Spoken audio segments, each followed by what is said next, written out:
Réalisez une pose Fox avec moi. Au début, je commence par la base. Donc ici, je place mes points de repère. D'abord, je délimite l'iris. Ensuite, je marque ce que j'appelle les points de chute. Comme ça, je ne travaille jamais au hasard. Tout est réfléchi, équilibré et précis. Maintenant, j'isole les cils du bas. Comme vous pouvez voir, j'utilise du sparadrap plutôt qu'un patch. Tout simplement parce que pour moi, les patchs rentrent souvent dans l'œil et peuvent gêner la cliente. Ensuite, je passe au mapping. Ici, je réalise un Fox léger parce que la morphologie de ses yeux ne demande pas plus. Et ça, c'est très important à comprendre. Le but n'est pas d'en faire trop, le but, c'est d'harmoniser. Donc, je reste douce dans ma progression. Ma plus grande taille reste à 12 mm. Je choisis toujours mes longueurs en fonction de deux choses, la forme de l'œil et la force des cils naturels. Parce que si vous dépassez la capacité du cil naturel, vous abîmez la base. Et ça, ce n'est jamais professionnel. Une belle pose, c'est une pose esthétique, mais aussi saine. Lorsque je commence à poser, vous allez remarquer quelque chose d'important. Je commence toujours de l'extérieur vers l'intérieur. Pourquoi? Parce que ça me donne tout de suite la direction. Et surtout, ça m'aide à garder la forme du Fox du début à la fin. Si vous commencez au milieu, vous pouvez facilement perdre la structure. Alors que comme ça, tout reste logique. Je garde cette méthode pendant toute la pose. Les derniers cils du coin externe, je les pose seulement à la fin. Comme ça, je peux ajuster parfaitement la symétrie.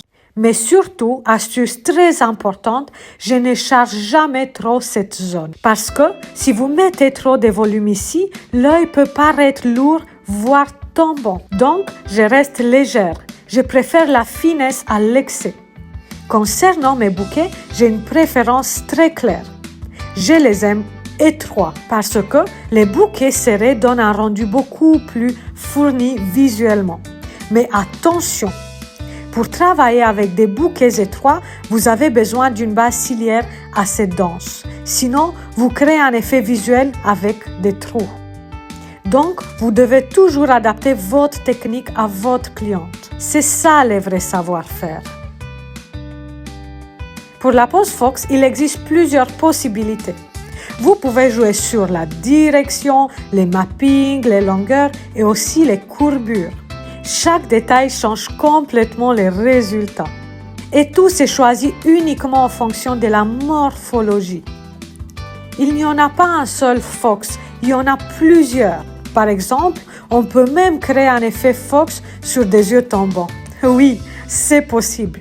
Mais il faut connaître les bonnes directions et les bonnes transitions. C'est exactement ce que j'enseigne avec ma méthode dans la formation Trend Effects. Au fil des années, j'ai développé une technique très structurée, simple à reproduire, mais très précise. Et aujourd'hui, mes élèves réalisent ces poses partout en France, mais aussi à l'étranger.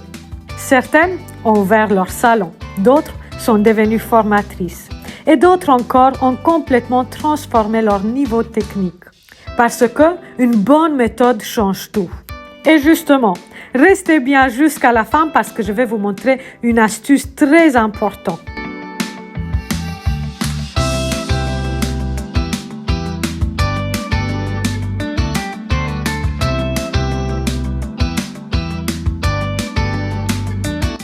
Ici, on arrive à la création de la queue du Fox.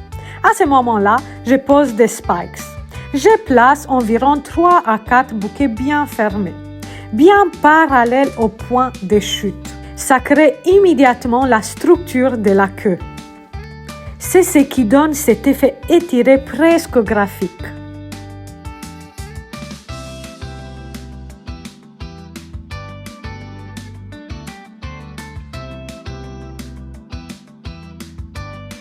Ensuite, je prends toujours quelques moments pour vérifier mes stickies. Je regarde si tout est bien aligné, si les longueurs sont bien disposées et s'il y a des petits trous. Et maintenant, mon astuce ultime. À la fin, j'applique un peu de gel spécial Spikes sur la queue, très légèrement. Ça permet de resserrer les pointes, de les garder nettes et surtout d'obtenir un effet plus sharp, plus défini, plus précis. Comme une ligne dessinée.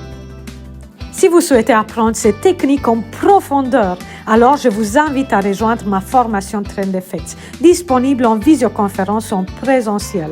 Et voilà le résultat final. Les filles, si vous voulez m'encourager, n'hésitez pas à liker cette vidéo et commenter « Je veux » pour m'encourager à en faire plus sur d'autres effets.